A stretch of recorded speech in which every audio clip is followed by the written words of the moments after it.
Wiranto mengatakan Duta Besar Indonesia untuk Korea Selatan meminta warga negara Indonesia yang di negara tersebut untuk tidak panik dalam menghadapi Presiden Ma'ruf Amin meminta semua pihak bersatu menghadapi virus COVID-19. Marilah kita berjuang cegah penyebaran virus corona. Pasti bisa melewati, hadapi ini semua.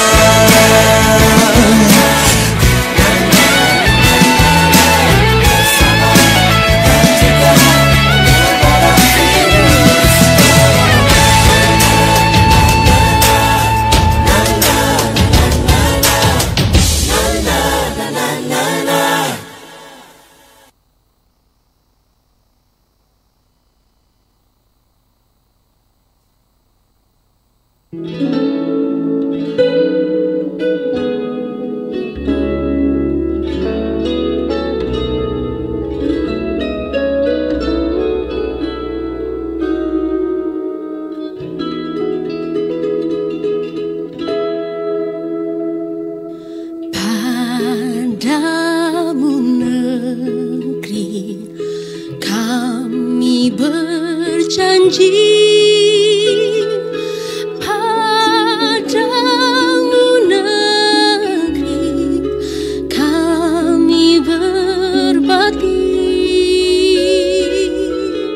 padamu negeri kami mengabdi. Bagimu negeri jiwa raga,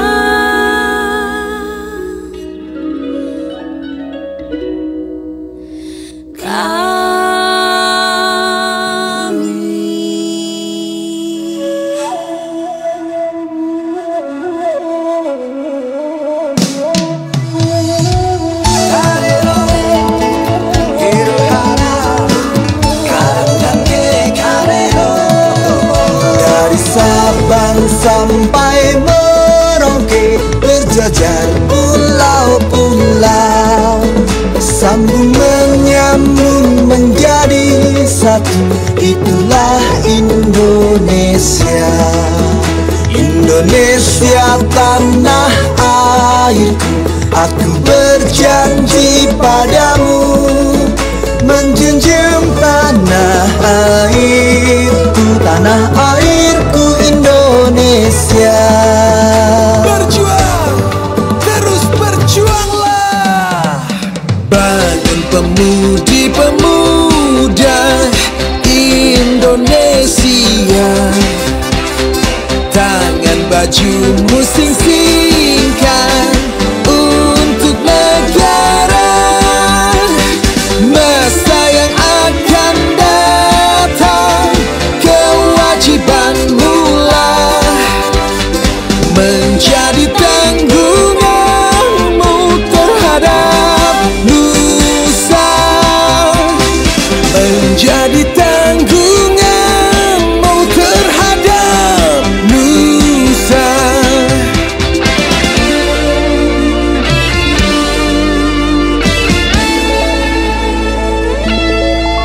berkibarlah benderaku, lambang suci gagah perwira di seluruh pantai Indonesia. Kau tetap pujaan bangsa, siapa berani menurunkan engkau? Serentak rakyatmu membela sang merah putih yang tergirang, berkibarlah selama-lamanya.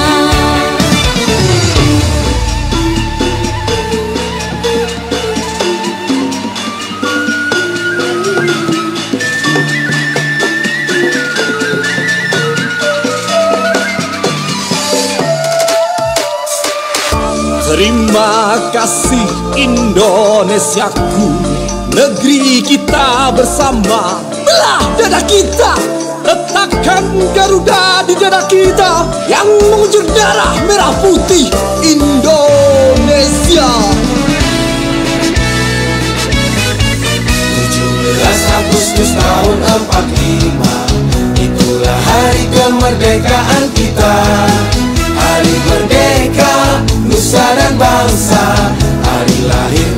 bangsa Indonesia. Merdeka, sekali merdeka tetap merdeka. Selama hayat masih dikandung badan, kita tetap sedia mempertahankan Indonesia. Kita tetap sedia membela negara kita.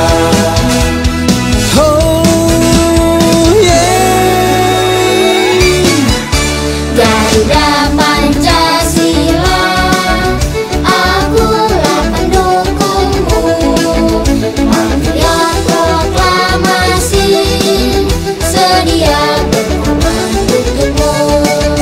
Pancasila dasar negara, rakyat adil makmur sentosa, pribadi bangsaku. Ayo maju, ayo maju, maju, ayo maju, maju. Bergerak, serentak, menerjang, menerkam, terjang, tak gentar, menyerang, majulah, majulah, menang, majulah, majulah, menang. Merdeka, merdeka, merdeka.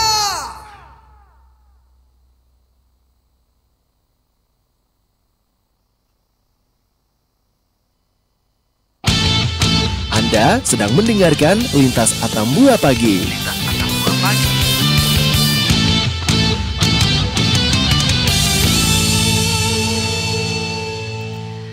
Pendengar Pro 1 Radio Tambua, masih bersama saya Arda Fahik. Kita di Lintas Tambua Pagi. Pendengar, setiap tanggal 30 Oktober kita memperingati Hari Uang dan mengingat detik-detik ketika uang Republik Indonesia ORI pertama kali dikeluarkan. Dan momen diterbitkan ORI ini adalah momen yang menjadi simbol pemersatu bangsa sekaligus lambang identitas kemerdekaan dan juga kedaulatan Indonesia di mata dunia dan level dan lewat momentum Hari Uang, Menteri Keuangan Sri Mulyani juga meminta jajaran Kementerian Keuangan selalu sigap mengidentifikasi berbagai tantangan yang mengancam ekonomi dan juga pengelolaan APBN. Nah, bagaimana tindak lanjut dari jajaran Kementerian Keuangan di Belu dalam menghadapi tantangan yang mengancam ekonomi dan juga pengelolaan APBN kita? Nah, tentunya untuk membahas hal ini kita di Hari Uang ya. Namun Hari Uang ini jatuh pada tanggal 30 Oktober. Nanti untuk tahun ini ke-76 ya. Pendengar, dengan tema Kemenkeu 1 sigap hadapi tantangan, tangguh kawal pemulihan. Nah, di studio Radio Tambua sudah hadir ada bapak-bapak narasumber nih. Saya sapa dulu, ada Bapak Marianto, Kepala KPPN Atambua. Selamat pagi, Pak. Selamat pagi, Bu. Mungkin sedikit dekat dengan mic-nya, Pak. Oke, boleh sapa dulu pendengar kita pagi hari ini. Oke. Baik. Selamat pagi untuk semuanya. Assalamualaikum warahmatullahi wabarakatuh. Sehat, Pak ya?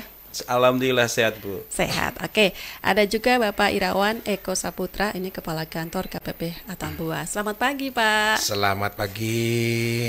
Selamat pagi untuk para pendengar semuanya. Semoga sehat dan nyaman di pagi hari yang cerah ini. Oke, yang pasti selalu bahagia ya untuk kita semua. Itu yang utama. Bahagia, meskipun di tepian negeri. Oke, orang kita walaupun di batas tapi tanpa batas ya Pak ya.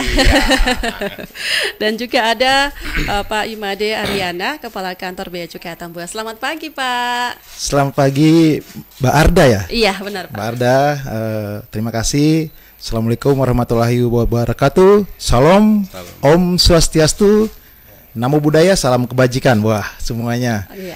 Jadi salam sehat semua. Saya sapa ini seluruh pendengar Pro 1 RRI Atambua. Semoga semua sehat dan kita bisa berdiskusi pagi hari ini dengan baik. Terima kasih. Oke, Hari Uang ini kita bahas hari ini didengar oleh masyarakat kita, terutama Atambua, Malaka, TTU dan juga Alor. Ada 4 wilayah nih Pak. Jadi tentu mereka juga tahu ternyata ada Hari Uang nih. Karena kan kita sering yang lebih ingat 17 Agustus ya, tapi kalau untuk Hari Uang itu jarang. Nah, kita ingin tahu ya. Saya terlebih dahulu ke Bapak Eko ya. Saya panggilnya Pak Eko ya. Ini terkait dengan Hari Uang. Apa yang kegiatan yang sudah dilakukan nih untuk memperingati Hari Uang di tahun ini yang ke-76, Pak?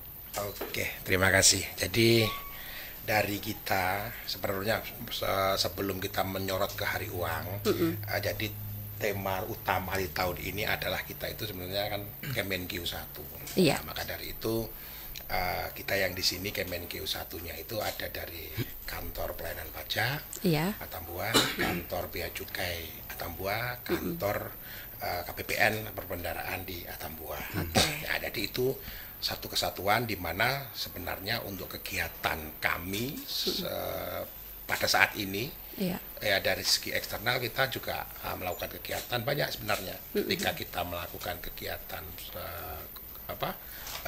CSR misalkan, kita melibatkan juga dari bea cukai, dari KPPN. Kita sama-sama kemarin mengadakan kegiatan sosial di pantai Bersih Pantai dengan Unhan.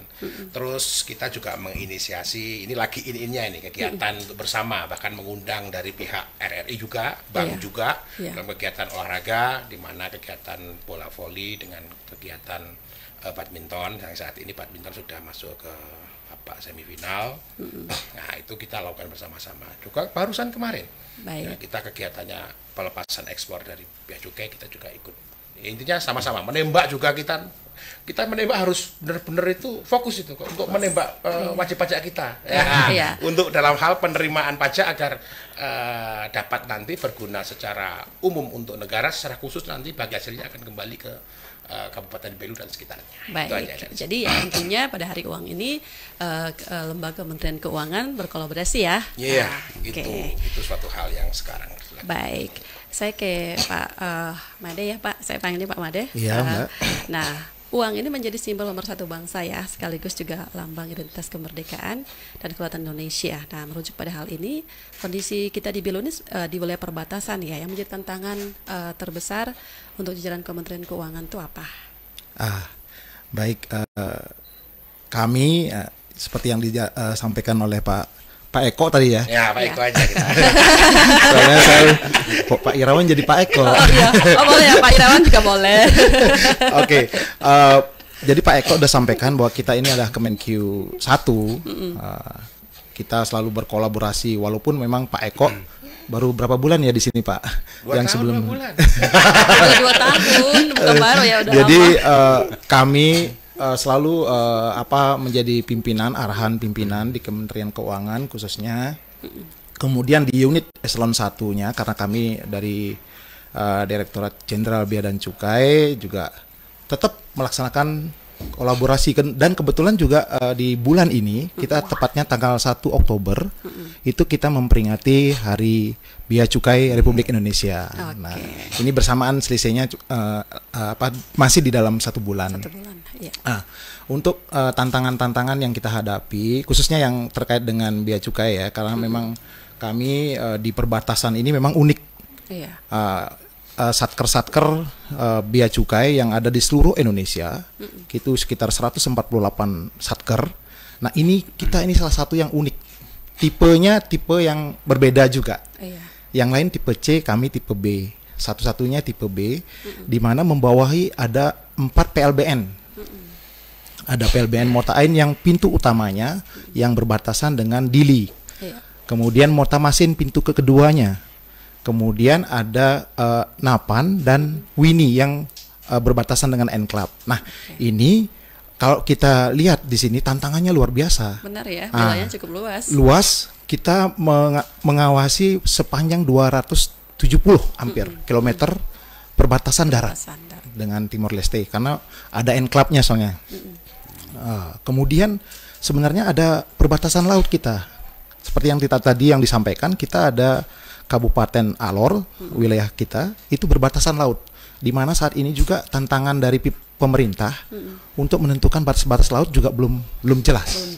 Nah, itu juga ya ada tarik ulur dari pemerintah RDTL dengan kita, padahal udah jelas kita harus tegak di sini.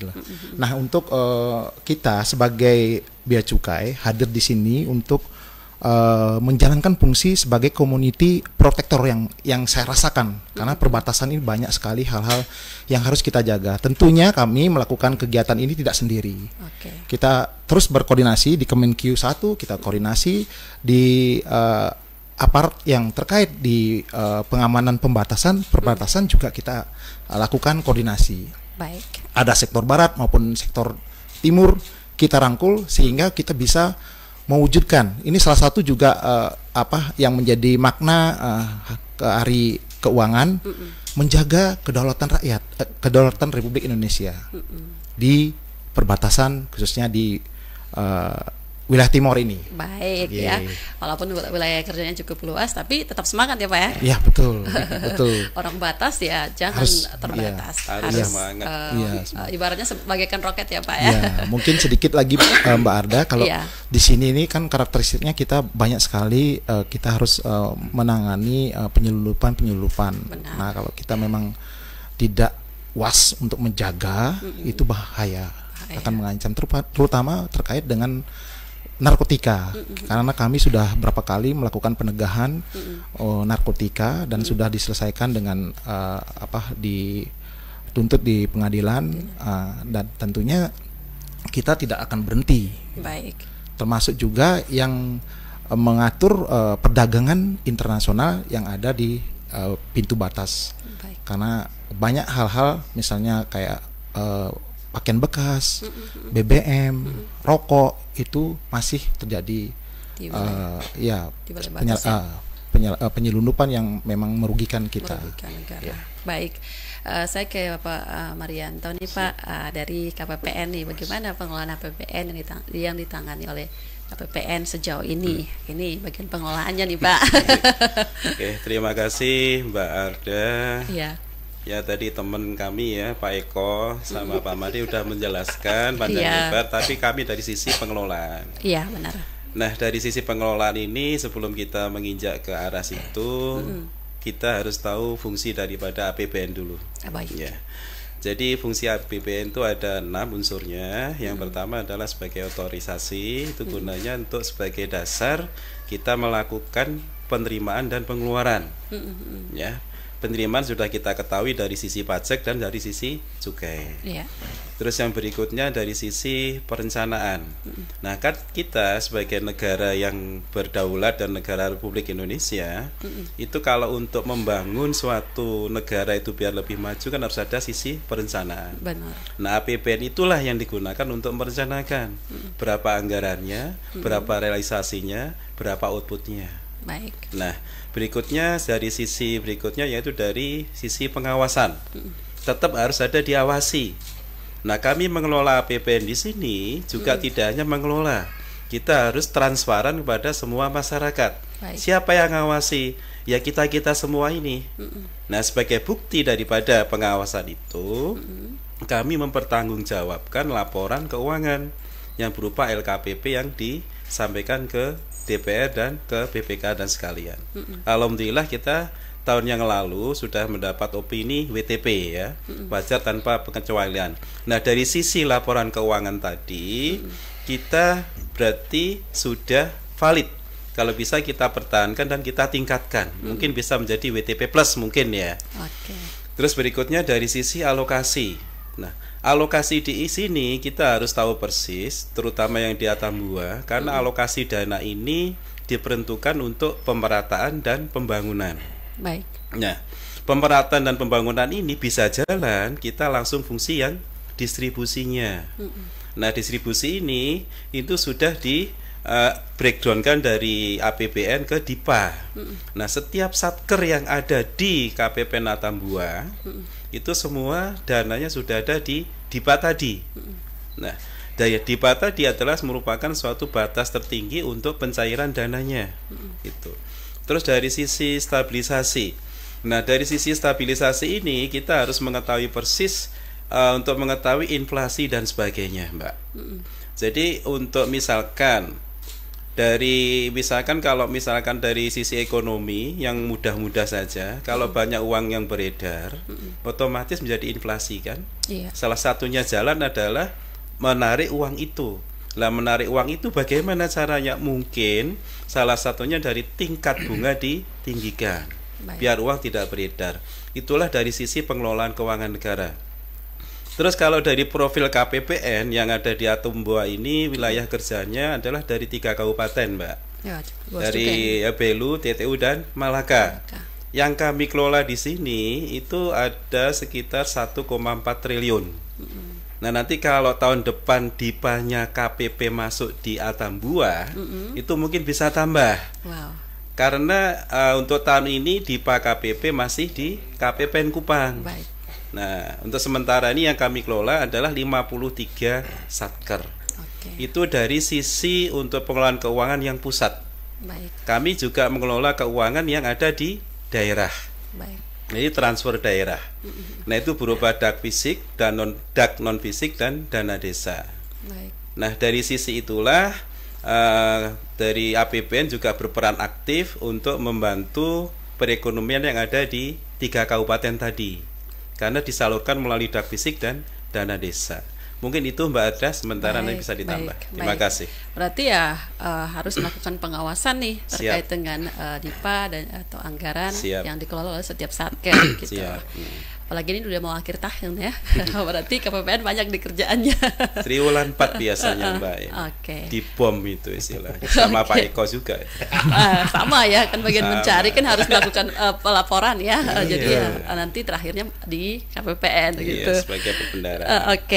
Nah, sesuai dengan isu sigap dihadapi tantangan tangguh kawal pemulihan, apa langkah yang dilakukan nih 3 lembaga keuangan? Saya terlebih dahulu ke Pak Eko nih, apa? Iya, jadi kita sebagai satu kesatuan Kementerian Keuangan sebenarnya kita sudah saling bersinergi antar instansi kita secara internal ya. Contohnya dengan kita melihat irisan yang ada di antara misalkan saya dengan Pak Made dengan Bea Cukai, bahwa di perbatasan itu adalah suatu alur atau arus ekspor impor yang ada, itu harus dikawal oleh Pak Made. Saya juga berkepentingan di situ, berkenaan dengan ekspor sama impor, dengan pajaknya. Iya, benar. Itu harus saling terkait. Jangan sampai data yang ada di Pak Made, nilai ekspornya adalah misalkan nilai ekspornya adalah 2M misalkan. Di data kami cuma 1M. Berarti kan ada miss di situ yang harus kita gali harusnya kan berarti yang dipajaki itu harusnya kan 2M. Nah, tapi kok datanya itu yang kita sinergikan supaya dengan arus yang ada kegiatan impor itu tepat sasaran. Kita adil kepada diri kita dan adil kepada juga wajib pajak. Jadi juga melakukan edukasi bersama. Kemarin Pak Made juga melakukan ekspor, misalkan edukasi terhadap wajib pajaknya juga harus itu. Selain juga harus izin ekspornya sudah clear dan juga harus pelaporan dan pembayaran pajaknya juga harus taat. Itu yang berkenaan secara simpel ya, secara sederhana antara kami dengan Pak Made di Bea Cukai Atambua. Dengan Pak Thomas, Pak Marianto, Pak Thomas ya? Sama aja Pak Eko. Oh ya. Dengan Pak Amar atau Pak Thomas ini, kita malah lagi in-innya berkenaan dengan bagaimana kita mengedukasi 2 kabupaten, di mana untuk pelaporan rekonsiliasi pajak pusat dan pajak daerahnya itu lebih baik. Dan alhamdulillah pada tahun ini sudah mulai mengarah baik, sudah diperbaiki. Kita sama-sama kemarin sudah di TTU sama di Malaka sudah istilahnya sudah terjadi rekonsiliasi, penyatuan, istilahnya persandingan yang tepat antara pajak daerah dengan pajak pusat. Nah, di situ dituangkan dengan rekonsiliasi bahwa benar pertanggungjawabannya di kabupaten. Nah, itu implikasinya apa? Nanti ketika bagi hasil dana hibahnya ke daerah itu juga semakin tinggi, karena kalau itu tidak clear nggak dapat nanti daerahnya. Nah, kalau nggak dapat daerahnya terus pembangunan kepada masyarakatnya gimana? Ya, itulah contoh simpel bagaimana kita saling berkoordinasi dan bersinergi secara internal sebagai satu kesatuan Kementerian Keuangan satu. Itu aja Pak. Baik. Kalau untuk Pak Made bagaimana nih? Bagaimana untuk sigap hadapi tantangan tangguh kawal pemulihan? Apa nih langkah yang dilakukan Bea Cukai? Terima kasih Mbak Arda dan para pendengar RRI Pro 1. Ya seperti yang menyambung yang disampaikan oleh Pak Ir. Kembali lagi Pak Ir saya.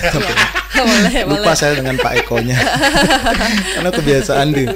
Jadi begini Mbak Arda, kita ini ya seperti harus bahu membahu di sini. Karena kalau dikategorikan Kemenq ini untuk sektor pemulihan, mengawal pemulihan sesuai tadi tema, kita harus sigap menghadapi tantangan terus untuk melakukan pemulihan. Karena ini memang Kemenq itu bergerak di sektor keuangan. Nah, maka pemulihan yang dimaksud ini untuk memulihkan ekonomi. Nah, kami kemarin pun dan sebelum-sebelumnya seperti tadi untuk meningkatkan devisa, dan kami juga sebagai revenue collector, tugas kami fungsinya sebagai industrial assistant, trade facilitator, itu kami maksimalkan, kembangkan. Kami hadir di sini untuk membantu masyarakat. Kami bentuk tim klinik ekspor karena kita lebih bagus di sana untuk memulihkan ekonomi. Ada 2 hal yang paling penting kita lakukan. Itu pun arahan dari Presiden RI kita untuk menggiatkan ekspor. Nah, yang kedua itu investasi ditingkatkan. Nah, kami di batas ini apapun kita lakukan, walaupun namanya di batas, tapi kita siap untuk melakukan hal yang tanpa batas. Kami membuat tim klinik ekspor, tentu juga berkoordinasi dengan Pak Mar dan Pak Eko, karena ini kita harus lakukan secara bersinergi untuk membantu memberikan asistensi sosialisasi kepada masyarakat nih. Nah, terutama nih barangkali pendengar Pro 1 ini ada yang pingin ekspor, silahkan datang ke kami. Kami itu sangat terbuka, baik itu secara online, offline. Kalau mau datang ke kantor, silahkan. Kantor kami ada di dekat Bandara Halywen, sangat mudah dijangkau. Kalaupun tidak sempat karena mungkin pandemi masih, walaupun udah memasuki endemi, lebih singkat lagi bisa komunikasi via WA, media sosial kita. Kita akan asistensi. Dan kemarin sudah kita secara bersama-sama, Pak Eko pun hadir di batas Mota Ain. Kita realisasikan ekspor ikan hias, air tawar ke Dili. Itu baru pertama kali. Saya salut sama pemuda yang sangat bergairah, sangat dedikasinya tinggi untuk melakukan perdagangan yang sebelumnya dia lakukan secara domestik. Jadi naik kelas, bisa ekspor. Itu tentunya akibatnya akan seperti yang tadi disampaikan, kalau pemerintah care, kemudian masyarakat juga bangkit melakukan ekspor, tentunya pemulihan ekonomi cepat. Dan tadi disampaikan ada insentif nanti. Insentif itu akan mengalir kembali ke daerah. Itu yang bisa kita upayakan di sini dengan maksimal. Nah, ini untuk pemulihan ekonomi ya, itu ekspor nih salah satunya. Betul. Nah, ini peluang ya untuk masyarakat untuk ekspor ke Timor Leste. Di sini potensinya banyak. Banyak. Saya sudah data semua potensi, anak buah kami sudah keliling apa aja potensinya. Ada asam, ada biji gewang. Ibu mungkin belum kenal, ada biji gewang di sini. Ada mete. Mete pun cara pengolahan kita ini. Kita di sini di klinik ini bukan kami saja. Dari dinas juga ada, dari pusat juga ada. Kalau membutuh juga misalnya pendanaan, kami juga ada. LPEI, Lembaga Pendanaan Ekspor Indonesia, itu sudah kita bantu. Yang penting niat dulu, kemudian kita cari produknya, kita asistensi, bisa ekspor. Jangan takut. Ekspor itu mudah, ekspor itu gampang. Nah, setelah ada dibuka kembali peluang untuk ekspor nih, meningkat ya sudah ini. Betul. Peningkatan nih Pak. Peningkatan luar biasa devisa kita. Dan dari segi, karena ini perdagangannya harus timbal balik, pasti ada ekspor, ada impor. Kami juga ditentukan sebagai target. Target pun di tahun 2022 yang di awal ditetapkan oleh pimpinan kami, yang nilainya 1,086 miliar. Kita di bulan Agustus sudah tercapai. Sehingga ada redistribusi lagi. Kita direvisi, targetnya ditambah lagi jadi 1,4 hampir 1,5 miliar. Dan kita genjot lagi. Itu seimbang ini antara impor dan ekspor, dan penerimaannya ekspor pun ada biaya keluar. Kebetulan kami kemarin ada mengasistensi para eksportir, jangan sampai mereka menyampaikan ke kita tidak sesuai dengan pemberitahuan ekspor barangnya. Sehingga ada pemberitahuan ekspor barang yang tidak disampaikan kita kasih edukasi. Setelah itu meningkat lagi tambah, karena ada biaya keluar yang harus dia bayar. itulah bentuk kita untuk kepatuhan dari pengguna jasa, dan itu teriris juga dengan Pak Eko di pajak juga bisa berkolaborasi di sana, memberikan asistensi. Oh, nanti pun kalau seandainya bisa ada namanya restitusi, Pak ya, mereka juga akan dibantu dengan restitusi. Itu juga bagus untuk mereka itu sebenarnya. Baik. Nah, kalau untuk KPPN sendiri Pak Marianto, sikap hadapi tantangan tangguh kawal pemulihan, apa yang dilakukan ya langkahnya? Terima kasih Mbak Arda. Kalau kami dari sisi penyaluran ya. Jadi untuk pemulihan ekonomi itu kalau nggak ada dana kan juga nggak akan jalan ya. Betul. Dananya dari Pak Eko sama Pak Made tadi. Iya, benar. Nah, program dari pemerintah di sini peran dari Pak APBN itu adalah sangat vital. Kalau kita melihat dari PEN ya, pemulihan ekonomi nasional, kita kembalinya ke COVID dulu Pak ya. Benar. Kalau COVID itu otomatis yang berdampak kan banyak sekali itu. Banyak pengusaha yang valid dan juga ada banyak dampak-dampak dari masyarakat yang tidak pengusaha tapi kena dampaknya. Benar. Nah, peran daripada APBN ini salah satunya yaitu untuk perlindungan sosial. Lah, perlindungan sosial ini di kami di KPPN terutama itu sudah menyisihkan dari dana desa ya yang digunakan untuk BLT tadi. Nah, ini sudah dapat per kepala adalah Rp300.000. Itu bisa didata dari KPM ya, keluarga penerima manfaat. Itu salah satu membantu daripada masyarakat yang terdampak daripada COVID tadi. Untuk pemulihan ekonomi dari rumah tangganya dia. Kalau dari sisi pengusaha itu bisa kita lihat ada istilahnya proyek prioritas ya. Lah, proyek prioritas ini misalkan ada suatu usaha yang besar, itu disarankan oleh APBN yang dananya itu gunanya untuk yang padat karya. Ya. Jadi bukan padat modal tapi dia padat karya. Bisa memberi pekerjaan kepada masyarakat-masyarakat yang kurang mampu atau mungkin belum dapat pekerjaan. Nah, itu dibiayai oleh APBN. Terus yang kedua untuk dari sisi pengusaha juga, terutama yang KUR. Ya, KUR itu pemerintah dari APBN itu juga menyisihkan bantuan bunga. Ya, bantuan bunga untuk istilahnya kreditur yang mau pinjam ke bank. Tapi bank tetap menerima bunga sesuai yang diharapkan. Cuma pemerintah membantu 2% untuk bunga tadi. Itu salah satu pembantuan untuk pemulihan ekonomi daripada pengusaha tadi. Terus berikutnya juga ada dari sisi ini yang kita baru-baru masih aktual ya Mbak Arda. Mungkin banyak diartikan kita tuh kenapa BBM kok naik gitu. Kalau menurut kami bukan BBM naik tapi pengalian subsidi ya. Pengalian subsidi ini kalau kita lihat pertama kali subsidi kan tinggi sekali ya. Tapi yang banyak menggunakan adalah masyarakat menengah ke atas. Iya, betul. Masyarakat yang bawah kan enggak ini. Dia katakan yang tidak punya kendaraan kan nggak mungkin beli. Nah, itu istilahnya investasi dari pemerintah. Keliru kan kalau gitu.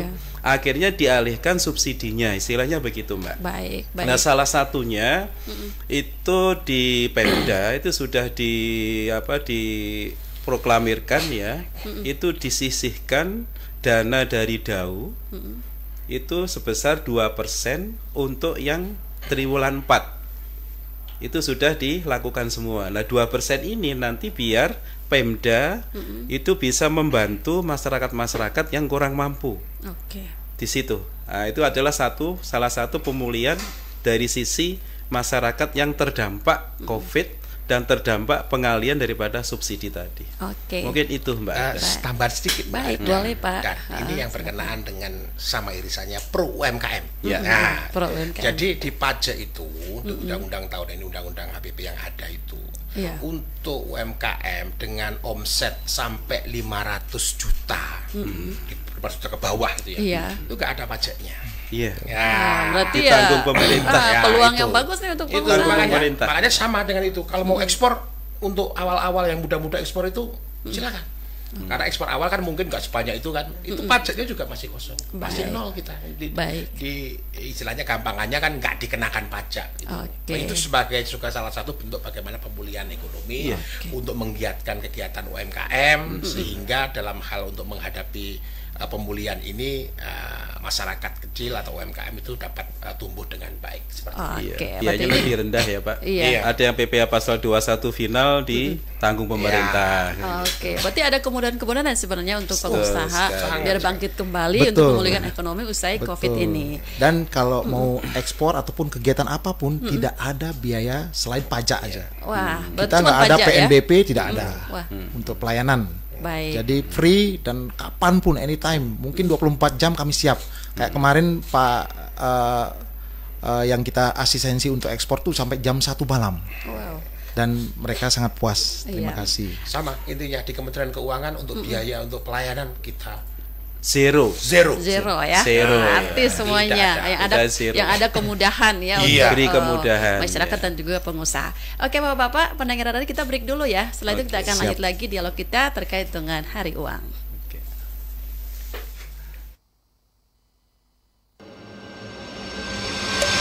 Festival Pelajar Nusantara 2022. Kreatif, mandiri dan bersatu untuk Indonesia Emas.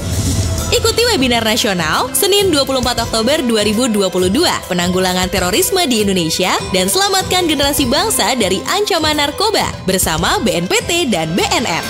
Selasa 25 Oktober 2022, Merdeka Belajar bagi pelajar Indonesia dan moderasi beragama bersama Kemendikbudristek dan Kemenak. Rabu 26 Oktober 2022, Pemberdayaan Pemuda Indonesia bersama Kemenpora. Kamis 27 Oktober 2022, Ceramah Nilai-Nilai Pancasila bersama BPIP. Puncak Festival Pelajar Nusantara 2022, Jumat 28 Oktober, serentak di RRI se-Indonesia. Dengan pusat pelaksanaan di Stadion Sriwedari, Kota Surakarta. Akan dihadiri oleh Presiden Republik Indonesia Joko Widodo dan 16.000 pelajar. Dimeriahkan prosesi kolosal Pulau Nusantara, artis nasional, ikrar Sumpah Pemuda oleh 300.000 pelajar di seluruh Indonesia. Festival Pelajar Nusantara 2022. Kreatif, mandiri dan bersatu untuk Indonesia Emas.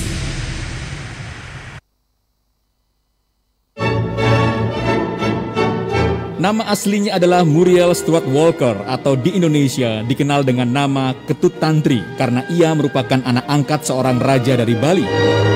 Perempuan berkebangsaan Amerika Serikat ini memiliki jasa besar membantu menyebarkan berita perjuangan Indonesia melalui radio. Ketut Tantri pernah tinggal di studio Radio Pemberontakan yang dikelola oleh Bung Tomo, pejuang Surabaya. Di Radio Pemberontakan, Tantri bersiaran 2 kali semalam dalam bahasa Inggris. Ia bertugas mengabarkan perkembangan yang terjadi di Indonesia pada bangsa-bangsa yang berbahasa Inggris di seluruh dunia dari sudut pandang bangsa Indonesia. Saudara bertanggung jawab atas perjuangan ini. Tantri ingin memberitahu bangsa-bangsa di dunia bagaimana perjuangan rakyat Indonesia dan menyadarkan negara barat bahwa Indonesia bukanlah boneka Jepang. Oleh Belanda, siaran Ketut Tantri dianggap berbahaya.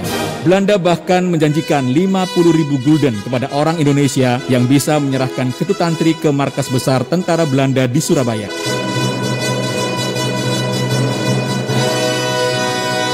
Untuk segala dedikasinya kepada Indonesia, November 1998, pemerintah Indonesia menganugerahkan Bintang Mahaputra Nararya kepada Ketut Tantri.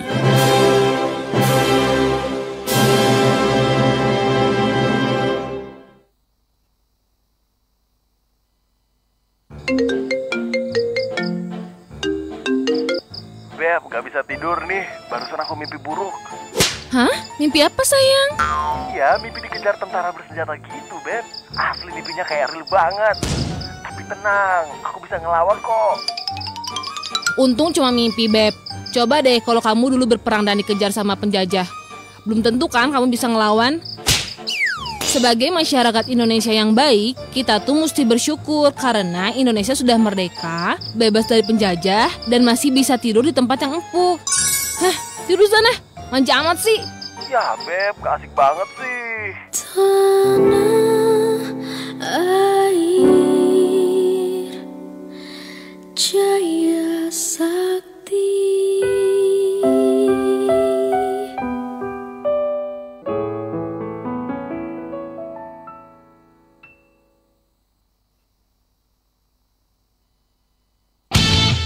Anda sedang mendengarkan Lintas Atambua Pagi.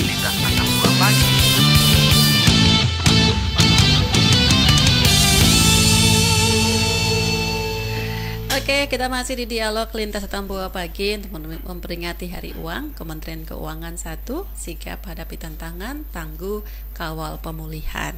Nah, kita masih bersama dengan Kepala KPPN, kemudian juga ada Kepala Bea Cukai, ada Kepala Pajak Pratama Atambua.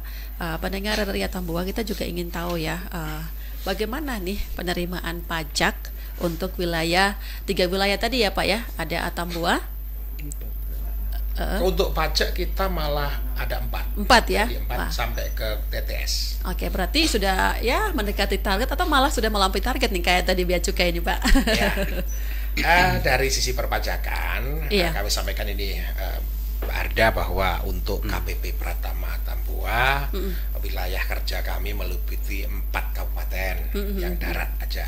Yaitu yang pertama Belu, kedua adalah Malaka, ketiga adalah TTU, yang keempat adalah TTS. Nah, dari 4 wilayah kerja ini kami ditargetkan sekitar 190 miliar.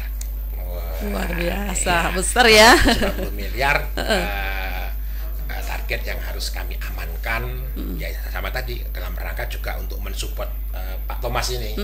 Iya, mensupport betul ya. Dari kami nanti masuk ke Pak Thomas yang bagi-bagikan. Bagi-bagikan benar. Pada posisi saat hari ini dari target 190 miliar, kami sudah menghimpun penerimaan sekitar 170 miliar.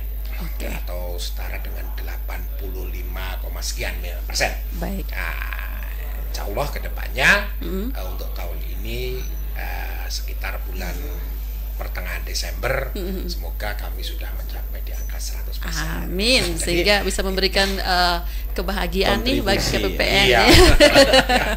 Nah, jadi itu bahwa kami juga memiliki keyakinan, memiliki keinginan bahwa untuk tahun ini kita mencapai target yang diamanahkan kepada kami. Tentunya bahwa nanti ada bagian-bagian dari penerimaan pajak itu yang juga akan kembali ke daerah.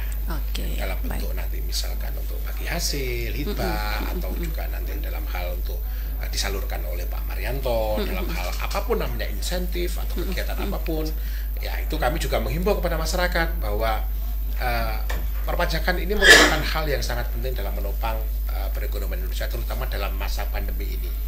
Dan juga nanti untuk menghadapi tahun 2023 yang katanya ahli ekonomi semua sudah masuk ke jurang resesi. Ya, tapi alhamdulillah Indonesia merupakan negara yang paling kuat atau istilahnya paling resilient bahwa untuk bertahan dalam menghadapi resesi yang ada, dan itu didukung oleh juga kontribusi masyarakat, terutama di bidang perpajakan. Kami selaku pimpinan kantor pajak di wilayah KPP Pratama Atambua juga pada kesempatan ini mengucapkan terima kasih kepada stakeholder kami dalam menyumbangkan atau berkontribusi terhadap penerimaan negara di bidang perpajakan, sehingga nantinya mampu untuk menggerakkan ekonomi dan juga untuk menghadapi segala hal yang terjadi pada tahun ini dan tahun kemudian. Baik. Nah, untuk ya pemulihan ekonomi tentu di tahun 2023 aman ya, karena tadi dari pajak sudah mau capai target nih. Kemudian untuk Bea Cukai sudah capai target, hanya ditambahkan lagi ya Pak ya, semangat sehingga bisa memberikan suntikan ke Pak Marianto lebih bagus lagi nih biar pembangunannya bagus. Itulah ya, kita berkolaborasi. Baik. Nah, untuk penarikan ekspor sendiri dari Bea Cukai untuk tahun ini bagaimana nih ekspornya itu tahun ini lebih banyaknya di bidang apa nih Pak? Karena kami karakteristiknya dengan perbatasan, jadi memenuhi kebetulan ya. Kalau beda dengan perbatasan-perbatasan lain, misalnya perbatasan dengan Malaysia ataupun dekat dengan Singapura. Nah, ini kita tuh banyak yang ekspor gitu. Karena kita berbatasan mungkin dengan Timor Leste yang mungkin baru berkembang lah, baru mulai membangun. Nah, yang paling banyak itu semen, kebutuhan sembako, kemudian ini ada rencana nih air mineral yang sebelumnya ada direct dia ke Dili, namun karena portnya lagi berubah di sana, jadi dari port yang lama menuju new portnya yang Timor Port itu akan melalui kita. Jadi dari Surabaya air mineralnya masuk ke Atapupu ataupun ke Wini, kemudian ekspornya via darat. Dan ini pun kita asistensi yang bersangkutan untuk bisa ekspor dengan baik. Itu menjadi salah satu keuntungan dari pemerintah setempat. Karena nanti di mana realisasi ekspornya, disitulah daerahnya akan mendapatkan keuntungannya. Seperti yang tadi dibilang ada dana insentif, dana bagi hasil dan lain-lain. Itulah saya rasa Pemda juga ataupun semua instansi kita bahu-membahu di sini, dan termasuk penjagaan masing-masing dari unit pengawasan di perbatasan harus satu persatu kita. Karena ekspor ataupun sebaliknya, kalau kita tidak awasi itu ilegal tanpa dokumen, tidak tercatat, banyak sekali kerugiannya. Benar. Kerugiannya bisa, ya pertama penerimaan tidak ada. Benar. Kemudian kedua, kalau itu menyangkut impor yang sifatnya misalnya kayak balpres, itu banyak penyakit. Ada misalnya sosis yang memang notabene dari negara sebelah itu ya masuknya seperti itu. Sekarang udah ada namanya penyakit mulut dan kuku. PMK itu sudah menyebar dan salah satu diindikasikan lewat dari perbatasan dan masuknya lewat dari makanan sosis itu. Nah, kalau tidak kita sarap bersama-sama, ada karantina, kita Pamtas itu harus kita tangkal. Dapat kita harus musnahkan karena itu sudah ada kategori sebagai penyebar penyakit mulut dan kuku. Baik, jadi untuk penarikan ekspor ini ya dari segi keamanan juga harus benar-benar menjaga wilayah ya, sehingga tidak diselundupkan begitu ya. Kalau diselundupkan otomatis kita rugi ya Pak ya. Betul. Nah ini tidak akan semua orang rugi. Tidak hanya kami sebagai pemungut nanti masyarakat juga yang merasakan nanti kalau kena penyakit atau itu dari jadi segi kesehatan kita dirugikan juga. Dari segi penarikan cukai juga dirugikan ya. Baik, nah untuk sejauh ini para pengekspor nih mereka tertib aturan, karena kan kemarin ya ada berita ya di minyak goreng ya, itu disita ya Pak ya. Itu jadi, karena itu bagaimana sih ceritanya itu? Gini Mbak Arda, inilah kita menjalankan fungsi untuk sosialisasi, edukasi kepada masyarakat. Jadi di awal saya sampaikan ke rekan-rekan, ayo sampaikan apa yang kalian lakukan kegiatan, laporkan di PEB ataupun PIB.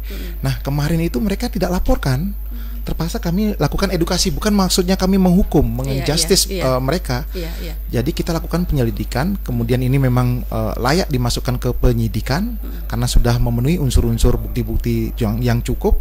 Kita lakukan penyidikan dan sekarang sudah tahap yang kedua, yang pertama tahap dengan kejaksaan. Nah ini maksud kami untuk mendidik. Bukan maksudnya seperti apa menghukum gitu. Kita ingin mendidik. Nah setelah itu ternyata betul berhasil kita pola untuk sosialisasi ini. Mereka langsung mengurus izin dan mereka sudah mempunyai namanya SPE, surat persetujuan ekspor. Jadi resmi mereka dan mereka beritahukan dah ada biaya keluar masuk ke negara dan sudah tercatat jadinya. Itu keuntungannya jadi kemana-mana gitu. Kalau kita sudah patuh, ya patuh pajak, patuh bea cukai, pasti akan untungnya ke negara. Baik, jadi ya bagi eksportir jangan menguntungkan diri sendiri ya. Ya betul. Jadi harus bagi-bagilah kan negara kita kan negara hukum. Kasihan juga nanti masuk penjara. Kemarin kalau kami penegahan kayu itu kita tuntut tuh 2 tahun. Dari kejaksaan sudah menuntut penuntut umum, ternyata ponisnya itu 3 tahun, kan kasihan pelaku-pelaku ini. Nah lebih baik ya udah kita laporkan apa adanya. Kalau ada ketentuan perizinan yang dipenuhi, kami akan asistensi. Instansi terkait kami akan undang kalau saat itu. Termasuk ekspor kita furniture tinggi Mbak Alda. Jadi furniture ini sangat diminati dari rekan-rekan sebelah. Kita urus dia legalnya. Legal dia butuh untuk biaya untuk membuat sertifikatnya. Kita undang Sukovindo, kami ajak diskusi Sukovindo. Ini rekan-rekan kami ini di sini pengusaha UMKM yang hanya modalnya bangunan yang sangat sederhana, mohon dibantu. Akhirnya dibantu dan legalnya diberikan secara cuma-cuma. Itu kan luar biasa. Dan mereka meningkat ekspornya. Itu Itu yang kita harapkan. Meningkat Devisa ya otomatis meningkat. ya. Penarikan dari ini apa? Cukainya juga bagus, Ya. pajak juga meningkat ya. Meningkat semua. Berarti ya dari bea cukai sudah bantu juga nih bagian pajak nih, Pak. Betul. Iya. Kita saling bantu. Iya, baik, saling saling bantu. Karena Oke. Kementerian satu, Kementerian Keuangan terpercaya. Terpercaya. Oke, Pak Marianto nih, Siap. tantangan terbesar dalam pengelolaan keuangan khususnya di Kabupaten Belu itu apa sih? Apanya? Tantangan Oh, untuk pengelolaan tantangan. keuangan. Kalau selama saya di sini tidak ada, Mbak ya. Semua sudah patuh dengan aturan tadi. Wah. Kalau dari NPWP wajib pajak taat pajak, dari cukai taat cukai. Kalau dari kami taat aturan APBN. Nah ini semua sudah jalan lancar, Mbak, tidak ada halangan. Cuma ini nanti yang perlu diperhatikan yaitu untuk LLAT yang triwulan 4 akhir tahun ini.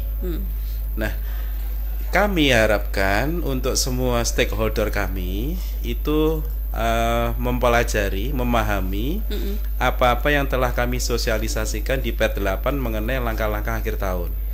Kalau itu dijalankan, itu saya yakin tidak ada kendala di dalam penyalurannya. Kalau misalkan penyaluran tidak jalan, padahal kami sudah disokong oleh penerimaan pajak dan cukai tadi, kan sia-sia uang itu. Tidak bisa disalurkan ke yang berhak, otomatis perkembangan ekonomi yang ada di Belu ini tidak akan berkembang. Nah, kami di KPPN mengawal itu, Mbak Arda. Jadi kita kawal terus untuk setiap hari Jumat itu mesti kami share atau broadcastnya ke WA KPA, terutama untuk dipantau IKPA-nya. Nah, IKPA itu adalah untuk kualitas pelaksanaan anggaran di mana sebagai tolak ukur, sebagai aturan atau sebagai pedoman sampai di mana Satker itu mengelola pelaksanaan anggaran. Oke. Nah, di situ mungkin Mbak Ada sementara Baik, itu. Baik. Oke. Nah, ini ada dari Menteri Keuangan ya, Siap. Ibu Sri, yang meminta jajaran Kementerian Keuangan selalu sigap mengidentifikasi berbagai tantangan yang mengancam ekonomi dan pengelolaan APBN. Nah, bagaimana untuk jajaran Kementerian Keuangan di Belu sendiri? Saya lebih dulu ke Pak Eko nih. Ya. Bagaimana Jadi menanggapi itu? memang secara nasional Menteri sudah menyatakan bahwa setiap insan Kementerian Keuangan itu harus tanggap terhadap APBN dan mengerti APBN yang kita kelola. Iya. Maka dari itu kita harus melakukan sinergitas yang lebih insentif antara kita secara internal, Kemenkeu 1 antara dengan Pak Made dengan Pak Mar di sini. Ya, saling bersinergi ini seperti itu. Kita sebagai dengan Pak Made adalah tanda kutip lembaga pengumpul, ya revenue-nya. Nah, yang mengelola, yang mengeluarkan adalah Pak Mar dari Belu ini. Maka dari itu apapun yang terjadi, apapun yang ada, yang nanti kita lakukan di sini harus melakukan koordinasi bareng-bareng. Untuk itu secara formal sudah kita lakukan, misalkan dengan Pak Made kita melakukan secara ekonomi, secara ekspor impor, ataupun dengan kegiatan-kegiatan lainnya, tukar data misalkan, kalau ada hal misalkan, ya contohnya yang terbaru adalah misalkan kemarin itu ada wajib pajak yang istilahnya memiliki permasalahan dengan bea cukai dan memiliki ada hal yang bisa kita bantu, misalkan, dia mendapatkan restitusi nih, ya itu kita sama-sama koordinasi. Pak, itu Pak Irawan itu bagaimana BPJ? Masih ada yang sebenarnya yang hak dari wajib pajak harus kita kembalikan. Nah, itu misalkan bisa nanti haknya wajib pajak yang digunakan untuk pemenuhan kewajiban dari bea cukai. Nah, seperti itu. Itu secara internal. Juga dengan Pak Mar seperti itu. Nah, dengan Pemda yang merupakan juga stakeholder kita bersama, itu kita koordinasikan. Ini masih perlu edukasi lebih dalam ini Pak Mar. Ya, kita bareng-bareng. Rekonsiliasi bareng-bareng, kita edukasi bareng-bareng dengan kepala BPKD-nya atau bagian keuangannya. Nah, itu nanti kita sama-sama biar lebih baik ke depannya. Ya, semuanya di situ dalam proses dalam mengamankan APBN dan mengamankan masyarakat dalam hal lebih baik di kemudian hari. Ini ya Pak Made, bagaimana nih dari bea cukai untuk tanggapi dari Ibu Sri? Kami dari bea cukai sama halnya sebenarnya dengan Pak Eko dan rekan-rekan lain di Kemenkeu 1. Jadi kalau kita ini pengelolaan keuangan itu sangat penting. Kita harus tahu pengelolaan keuangan. Kami sebagai pengumpul, kemudian Pak Mar di unit untuk menyalurkan. Jangan lupa masyarakat itu sebagai kontrol. Nah, itu yang kita harapkan nih para pendengar, barangkali kalau ada mendengar ada suatu penggunaan APBN yang tidak sesuai, itu bisa di ini. Dan kami ada program Ibu Menteri untuk APBN Week. Kita lakukan sosialisasi itu kepada masyarakat, kemudian kepada sekolah-sekolah. Unhan kita juga sering lakukan sosialisasi bagaimana itu APBN, pengelolaan seperti apa, dimanfaatkan seperti apa. Itu merupakan suatu wujud kita mengajak masyarakat untuk ikut secara bersama-sama mengawasi pelaksanaan dari APBN ini. Baik. Nah, kita selain Ibu Menteri ya, Presiden juga setiap pertemuan itu selalu mengingatkan hati-hati dalam penggunaan anggaran ya, karena takut dengan krisis ekonomi yang mengancam negara-negara lain, begitu ya. Nah, kalau melihat ekonomi di wilayah Belu itu sendiri bagaimana nih, Pak Mardianta? Kalau di Belu sementara ini aman aja Bu ya, karena pesan dari Bu Menteri Keuangan kawal seberapa rupiah, istilahnya 1 rupiah pun uang negara harus dikawal. Benar. Dan jangan sampai segan-segan kita cintai negara Republik Indonesia. Oke. Terus untuk yang tadi untuk representasi Kemenkyu yang ada di daerah itu sudah diserahkan oleh Pak Made sama Pak Eko. Kalau dari kami adalah dari sisi penyaluran dan pertanggungjawaban ini harus transparan ke semua masyarakat. Nah, ini sudah kami buktikan dari sisi Kanwil Bu ini. Kalau dari sisi Kanwil itu menyusun istilahnya KFR Bu ya, Kajian Fiskal Regional. Nah, regional ini adalah regional yang ada di wilayah pembayaran KPPN. Nah, KFR ini kami sampaikan setiap 3 bulan itu ke Pemda yang di wilayah masing-masing. Jadi semua Pemda juga tahu uangnya segini untuk ini. Nah, tadi kami transparan seperti itu. Itu adalah salah satu tugas representasi Kemenkyu yang ada di daerah. Baik ya, kita ini kan lagi pemulihan ekonomi, mudah-mudahan kedepannya tidak ada ya dana-dana yang diselewengkan. Ya, terutama dana desa nih, karena harus membangun sampai ke pelosok-pelosok ya Pak ya. Mudah-mudahan dana desa ini selalu dikawal dan penggunaannya tepat sasaran. Gitu. Mudah-mudahan. Baik, nah kita sudah di penghujung dialog nih. Saya ke Pak Eko nih, mungkin himbauan ataupun penyampaian untuk masyarakat kita terkait dengan pajak ya, tertib bayar pajak, terus UMKM juga jangan takut mau punya usaha ya, pajaknya sudah ditentukan oleh negara ya Pak. Ya, jadi bagi para pendengar Pro 1 RRI ini bahwa di masyarakat mungkin di daerah Belu dan sekitarnya ini kadang-kadang kalau ke lapor pajak atau ke pajak takut, nggak usah takut. Kita bukan harimau atau Pak Eko orangnya sabar ya.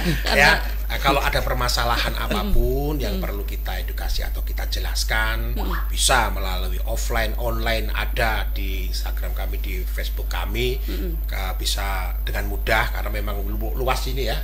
Ada dari sini kalau sampai jauh di TTS di sana. TTS sudah ada sih sebenarnya untuk kantor perwakilan kami. Di Malaka juga ada pos pelayanan kami, di Keva juga ada pos pelayanan kami. Jadi kami sangat mendekat dengan masyarakat, nggak perlu takut, nggak perlu sungkan atau apapun. Silahkan kalau ada masalah perpajakan atau apapun kita diskusikan. Yang menjadi permasalahan itu adalah kadang-kadang masyarakat itu dibilangin temannya atau dibilangin siapa gitu menakut-nakuti. Itu nggak usah takut kita. Kemarin juga sudah ada beberapa itu setelah datang ke saya, loh kalau ngomong ini enak ya Pak Ira, enak aja dengan kita gitu. Yang menjadi masalah adalah belum kenal tapi sudah menjudge. Nah ini menakutkan. Ini. Orang kan sering bilang ya, nggak kenal maka tak disayang. Jadi kenal dulu. Dan semua pelayanan kami seluruh Kemenkyu 1 baik pajak, bea cukai maupun dari KPPN tidak dipungut biaya sepeser pun itu. Oke, gratis ya. Baik. Nah, dari bea cukai sendiri bagaimana nih untuk mengajak UMKM, para pengusaha untuk ekspor dan impor sebanyak-banyaknya nih? Siap, itu yang penting. Jadi pendengar Pro 1 RRI Atambua yang saya banggakan, himbauan saya nih ya, kita dukung ekspor, kita akan support, kita akan maksimalkan peran, khususnya mungkin di bea cukai untuk mengasistensi, memberikan sosialisasi. Jangan takut-takut, ekspor itu mudah. Kalaupun ada perizinan, karena memang harus kita lakukan, karena kami ini adalah pintu terakhirnya. Tentunya ada instansi lain yang membutuhkan memang pengawasan di sana. Misalnya perlu kayak kemarin ada ekspor ikan hias, ada izinnya. Harus mereka ikuti cara karantina ikan yang baik. Kemudian ada juga health certificate dan yang lain-lain. Itu sangat mudah. Kami juga akan turun tangan kalau ada kendala. Kita akan beri asistensi. Kami tuh membawahi di Kabupaten Belu, silakan pengusaha kecil, ayo naik kelas. Saya selalu bilang naik kelas karena UMKM ini penjaga ekonomi, penopang ekonomi bangsa kita. Udah berapa kali terbukti, krisis 98 terbukti. Nah, di Belu, kemudian di Malaka, kemudian di TTU, satu lagi yang jauh di Alor, kami berikan asistensi. Di sana kami siap hadir juga, by request ataupun mau konsultasi secara online. Silakan. Itu sangat kami harapkan teman-teman ayo bangkit untuk memulihkan ekonomi kita. Baik, nah bertepatan dengan Hari Uang nih, mudah-mudahan nih kita semuanya mau menarik dan mau memiliki uang sebanyak-banyaknya ya. Caranya itu kan ada ya, sebenarnya negara itu mau memberikan kemudahan ya Pak ya. Misalnya kesulitan modal dibantu nih dari APBN, dari ada KUR ya. Kemudian dari ekspor impor juga ada cara-caranya yang dilalui, dibantu secara gratis pula ya. Tinggal kita berikan pajak juga, UMKM kan tidak besar ya, ada kemudahan juga, bahkan ada yang 500 juta baru dikena. Nah, ini kan suatu kemudahan yang diberikan oleh negara untuk kita bisa meningkatkan ekonomi kita. Ya, mudah-mudahan ya dengan kita berbicara di pagi hari ini terkait dengan Hari Uang, kedepannya ekonomi kita meningkat, stabil. Yang ditakut-takutkan oleh Presiden, kita semuanya wanti-wanti dan mau berusaha bangkit bersama, pasti ekonomi kita stabil. Baik, terima kasih ya Bapak Marianto, Pak Irawan dan juga Pak Madi atas waktunya sudah bersama RRI Atambua terkait dengan Kementerian Keuangan 1 sigap hadapi tantangan, tangguh kawal pemulihan. Selamat Hari Uang ya untuk kita semuanya. Terima kasih Mbak Ada. Selamat pendengar Pro 1 RRI Atambua. Selamat Hari Uang. Selamat Hari Uang. Ya, pendengar, dengan demikian usai sudah dialog Lintas Atambua pagi ini bersama saya Arda Faik. Sampai jumpa lagi di dialog edisi berikutnya.